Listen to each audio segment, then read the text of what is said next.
కూటమి ప్రభంజనానికి ఏడాది పూర్తయింది. ఈ ఏడాదిలో చంద్రబాబు నేతృత్వంలోని కూటమి పాలన ఎలా సాగింది? హామీలు, అభివృద్ధి మాటేంటి? ప్రజలు సంతృప్తిగా ఉన్నారా లేక ఇంకేమైనా ఆశిస్తున్నారా? ప్రతిపక్షానికి పరిమితమైన వైసీపీ రోల్ ఎలా ఉంది? ప్రభుత్వ వైఫల్యాలను ప్రశ్నించడంలో సక్సెస్ అయ్యారా? వెన్నుపోటు దినం కార్యక్రమంతో జగన్ పార్టీకి ఒరిగిందేంటి? జూన్ 4, 2024 ఏపీలో కూటమి సర్కార్ ఏర్పాటుకు తొలి అడుగు పడిన రోజు. సరిగ్గా ఏడాది క్రితం జూన్ 4న వెలువడిన ఎన్నికల ఫలితాల్లో కూటమి ప్రభంజనం సృష్టించింది. మరి ఈ సంవత్సర కాలంలో కూటమి సర్కార్ పాలన ఎలా గడిచింది? ఎన్నికల్లో ప్రజలకు ఇచ్చిన హామీలను కూటమి పార్టీలు ఏ మేరకు నెరవేర్చాయి? అభివృద్ధి, సంక్షేమం విషయంలో అనుకున్న లక్ష్యాలను చేరుకున్నాయా? చంద్రబాబు నేతృత్వంలోని ఏడాది పాలనపై ఏపీ ప్రజలు ఏమనుకుంటున్నారు? ప్రభుత్వ వైఫల్యాలను ఎండగట్టడంలో వైసీపీ ఏ మేరకు సక్సెస్ అయింది? ఇలా రకరకాల చర్చలు తెరపైకి వస్తున్నాయి. గత వైసీపీ సర్కార్ను గద్దెదించాలనే ఏకైక టార్గెట్తో ఎన్నికల ముంగిట టీడీపీ, జనసేన, బీజేపీలు జట్టుకట్టి ప్రజా తీర్పుకు వెళ్లాయి. సర్కార్ వ్యతిరేక ఓటు చీలకుండా జాగ్రత్తపడి ఆ పోరులో సక్సెస్ అయ్యారు. ఆ చారిత్రాత్మక తీర్పులో కూటమి ప్రభంజనం ఒక్కటే కాదు, ఇటు సెంట్రల్లోనూ కీ రోల్గా నిలిచాయి. టీడీపీ, జనసేన మద్దతు లేనిదే కేంద్రంలో బీజేపీ సర్కార్ నిలబడే పరిస్థితి లేదు. ఇది ఏపీ పురోభివృద్ధికి కలిసొస్తుందనేది జనాల ఆలోచన.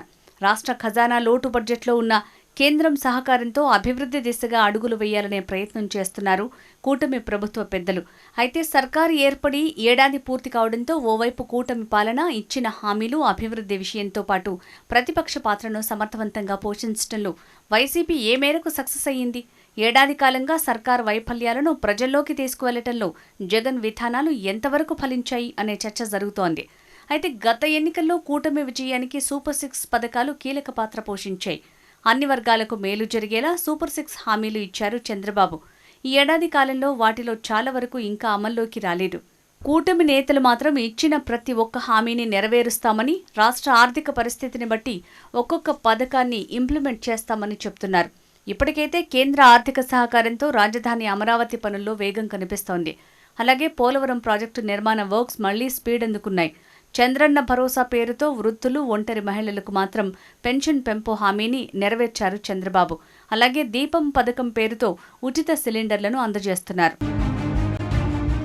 2019లో భారీ మెజారిటీతో అధికారంలోకి వచ్చిన వైసీపీ నవరత్నాల పేరుతో సంక్షేమ పథకాలను విజయవంతంగా అమలు చేసింది.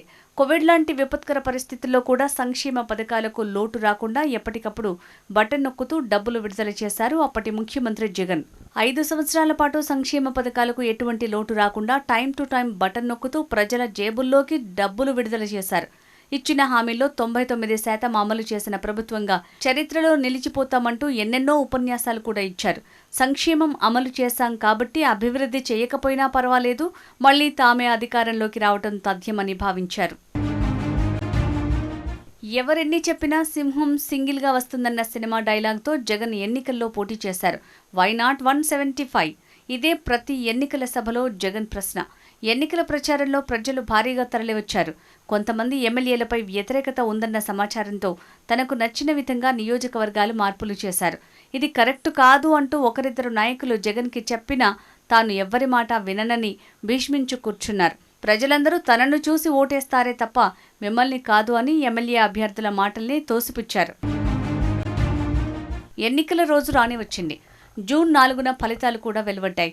మొత్తం 175 స్థానాలకు కేవలం 11 స్థానాలు మాత్రమే వైఎస్ఆర్సీపీ కైవసం చేసుకోగా 164 స్థానాలను కూటమి గెలుచుకుంది. మేనిఫెస్టోలోని 99% హామీల్ని అమలు చేసిన తమను 11 సీట్లకు పరిమితం చేయడంపై ఆయన ఇంకా కోలుకోలేదు. ఎన్నికలు ముగిసి సంవత్సరం అయింది. వారానికి 3 రోజులు పార్టీ కార్యాలయంలో నాయకులకు, కార్యకర్తలకు అందుబాటులో ఉంటారు.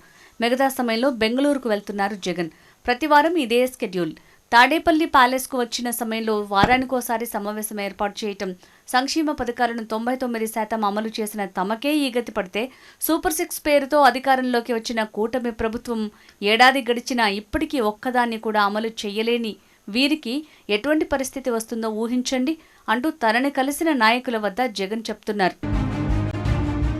గత వైసీపీ సర్కార్ హయాంలో మితిమీరిన ప్రవర్తన, అవినీతి ఆరోపణలతో ఇప్పటికే పలువురు ఫ్యాన్ పార్టీ నేతలు జైలు పాలయ్యారు.